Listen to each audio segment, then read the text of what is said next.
hi and welcome back to part 2 of our Female Prisoner Scorpion series. Yes. Yes. And today we're going to talk about Female Prisoner Scorpion Jailhouse 41, which is the second installment of the series.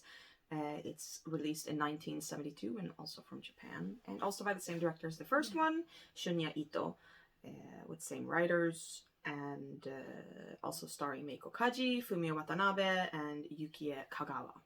Yes, and in this one, our main character, our main heroiness or entity or whatever we want to call her, she has spent a whole year in solitary, and then she escapes yet again, and she also escapes along with 6 other convicts. Yeah. And they are being chased by the guards, but they do a lot of crazy things along the way. Yeah. So this is basically, it feels almost like a road trip kind of movie because, they are just going everywhere. Yeah. And they are building things, meeting new people, and always on the road. Yeah. So to speak. It's like a fugitive. Yeah, I don't know. Yeah. And this one, I feel, is, even though it's like the same sort of story and as the first one, I feel like it's very different from the first one. It has a different feeling to it. Yeah. Yeah. It's a lot more creepy, I don't know, and more artsy than the first one, I feel. It is a bit more spooky. Yeah. It has some more weirder elements to it. Yeah. And the cinematography and the lighting and colors are absolutely even better in this. Yeah, I would say even better. Yeah. Like all of these characters, the escapees, they are like walking across this. I don't know what it was. Was it a desert kind of? No, like a mountain, or salt something plains. Like that. I don't know. And it looked so beautiful. I didn't even think it was a real place. No, yeah, I was actually trying to figure out where the hell it was, because I was like, where is this? Like, I'd love to know where in Japan this is. Yeah, it looks like when you mix like different bath salts together in layers, and it just looks beautiful. Yeah. So yeah, the cinematography in this one, again, simply amazing. Yeah, and there's like a lot of, I don't know, like artsy scenes that you wouldn't expect to really see in this type of film. No, not at all. With like the colors of the leaves, and it has a sort of like Kuroneko vibe. It does. And it also it has this kind of bluish tone, kind of darkish tone, but then they kind of splatter in these color splashes, like with the leaves, with the mountain sands, whatever it was. And yeah, it's just such a clever way of, framing a scene. Yeah. I do, however, wonder sometimes, like, the men in these films, like, how, if Japanese men really were like this in the 70s. Because it is a little bit, it is, since it is based on a manga, maybe that is also why. It is very manga, like, when they're, like, rapey, it's like, oh, look at boobs, it's just like, come on, man. Yeah. It's very, anime, like, that type of behavior sometimes.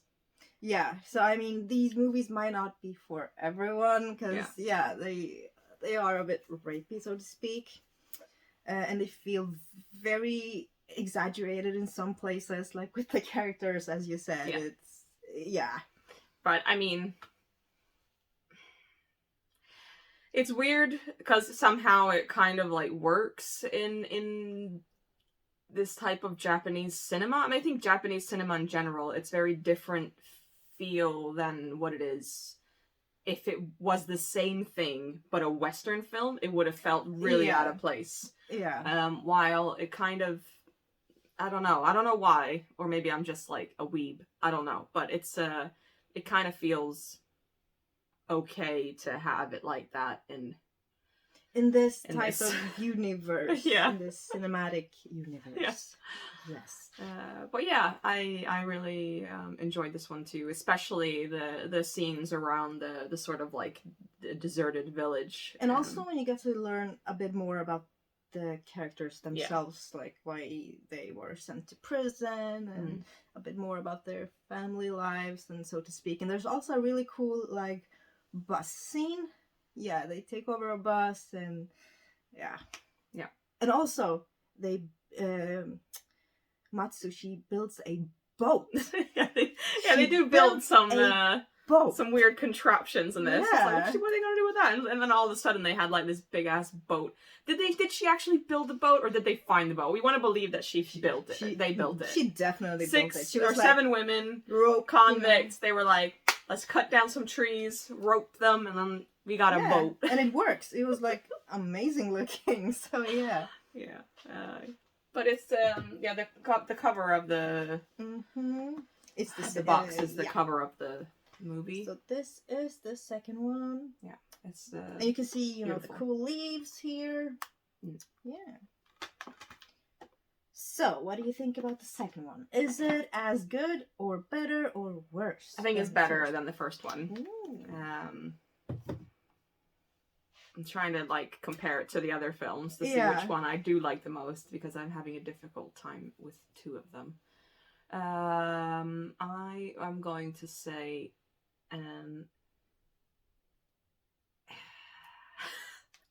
8 out of 10. Nice. I will also give it an 8 out of 10. I think this is just as equally as good. I was expecting it to be maybe a bit worse, because that is usually the case with sequels. But I was impressed. It was a bit different, and it worked. Yes. Yeah. Yes. Cool. Yeah, so thank you for watching part 2 of our Sasori series. And we will be back with part 3. So you don't want to miss that. Don't miss that. And don't. Stay horrific. Bye.